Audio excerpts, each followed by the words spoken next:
Bakewell cake house. हम है कुछ खास, हम तैयार करते हैं खालिस अपने हाथों से hygienic best quality dry fruits, pure घी और नंबर 1 क्वालिटी के जाफरान, पिस्ता, बादाम, काजू और खोए से तैयार किए गए बेकवेल के स्पेशल दम के रोट। हिंदुस्तान में पहली मर्तबा शुगर फ्री और गुड़ केसर रोट तैयार करने वाले पहले बेकर्स। हर उम्र की पसंद Bakewell cake house. Bakewell cake house के स्पेशल शुगर फ्री, गुड़ केसर और दम के रोट अपने नाम की तरह क्वालिटी में भी नंबर 1 है। अपनी क्वालिटी को बरकरार रखते हुए 2021 बेस्ट बेकर अवार्ड याफ्ता सारे शहर की पसंद, आपके खुशियों का साथी बेकवेल केक हाउस, टोरी चौकी, x road, Hyderabad.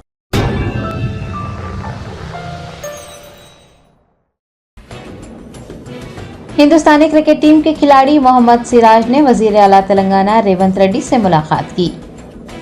T20 world cup जीतने के बाद हैदराबाद लौटे खिलाड़ी मोहम्मद सिराज ने मंगल को वजीर आला रेवंत रेड्डी से मुलाकात की। चीफ मिनिस्टर ने T20 वर्ल्ड कप जीतने पर मोहम्मद सिराज को मुबारकबाद दी और तहनीत भी पेश की।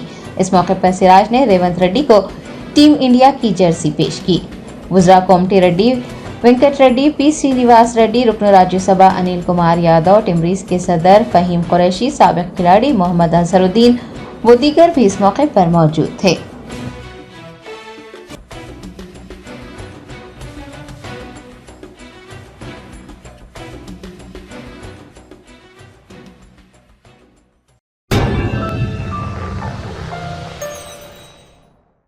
Germanton super speciality hospital, doctor Mir Jawad Jar Khan, senior experienced orthopaedic surgeon, bone fracture, joint replacement, hip replacement और स्पाइन सर्जरी कामयाबी से अंजाम दे रहे हैं। इसके अलावा neurosurgery, cardiology, gynaecology, dental, general medicine, dialysis और फिजियोथेरेपी जैसे शोबाजात में इंतहाई कामयाबी के साथ वाजिबी फीस में इलाज किया जा रहा है। शेयरिंग और प्राइवेट रूम्स, अस्पताल में 24 घंटे MRI, CT scan, 2D digital x-ray, ultrasound, operation theatre, ICU और लैब की सहूलत दस्तयाब है। आपकी उम्मीदों के ऐन मुताबिक Germanten super speciality hospital, pillar number 150, Attapur, Hyderabad.